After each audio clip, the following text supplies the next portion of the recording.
ازيكم يا بنات؟ يا رب تكونوا بخير. لسه طالعين من العيد، كل سنه وانتم طيبين. وهنغير بقى في الاكل لاني كنت تعبانه اصلا، ويعتبر ما عملتش اي اكل في شقتي. انا لسه اول يوم النهارده اعمل اكل في شقتي، فانا قلت هعمل صينيه بطاطس ورز ولحمه كده محمره. هقول لكم النهارده على طريقه صينيه البطاطس اللي انا بعملها. بجد لو جربتوها هتدمنوا الطريقه دي، ومش هتعملوا صينيه البطاطس باي طريقه تاني غير الطريقه دي. تابعي معايا الفيديو للاخر عشان تشوفي شكلها النهائي، وبجد طعمها حكايه ولا ريحتها بتبقى قلب الدنيا. يلا بينا نبدأ الفيديو.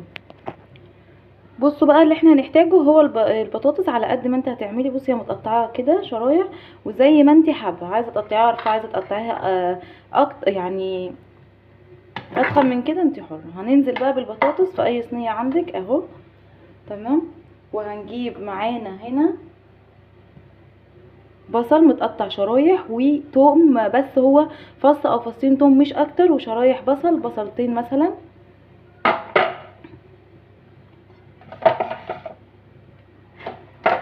ومعانا شويه طماطم بقى كده متقطعين صغير، والفلفل. انا ما ضربتش القوطه في الخلاط، وبجد جربوها بالطريقه دي هتنبهروا بيها وهتعجبكم جدا. هننزل برضو بالطماطم وهننزل بالفلفل عليها كله على بعض كده.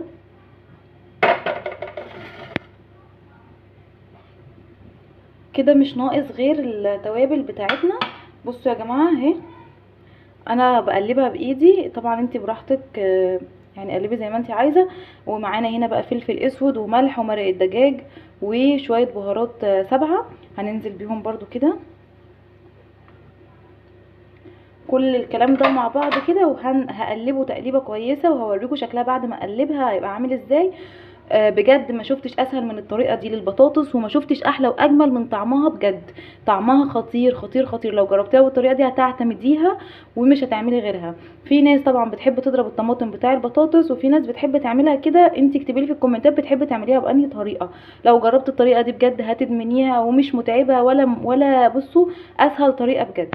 هقلبها وارجع لكم تاني. بصوا بقى يا جماعه، ده شكلها كده بعد ما قلبتها. هتدخلي كل التوابل دي في كل حاجه فيها، هتقلبيها كويس جدا جدا، والبطاطس وكله مع بعض. وهننزل بقى عليها بمعلقه سمنه حلوه كده من عندك، ولو ما عندكيش سمنه بشويه زيت. ودخلي وحطيها بقى، ارفعيها على النار لمده ربع ساعه. وبصي انا اصلا مش قادره اوصف لك ريحتها عامله ازاي دلوقتي اساسا، من قبل ما ادخلها، حتى من قبل ما ارفعها حتى على النار.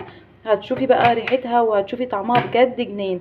هرفعها على النار بقى لمده ربع ساعه، وبعد كده بعد ما احس ان هي استوت هدخلها انا اول ما هتستوي هوريكم شكلها عامل ازاي، وبعد ما تطلع من الفرن هوريكم شكلها عامل ازاي. انتظروني انا عشان ما اطولش عليكم الفيديو، تتفرجوا عليه وتستمتعوا بيه يا رب. وما تنسوش دعموني بلايك وشير وسبسكرايب عشان يوصلكم كل جديد في القناه.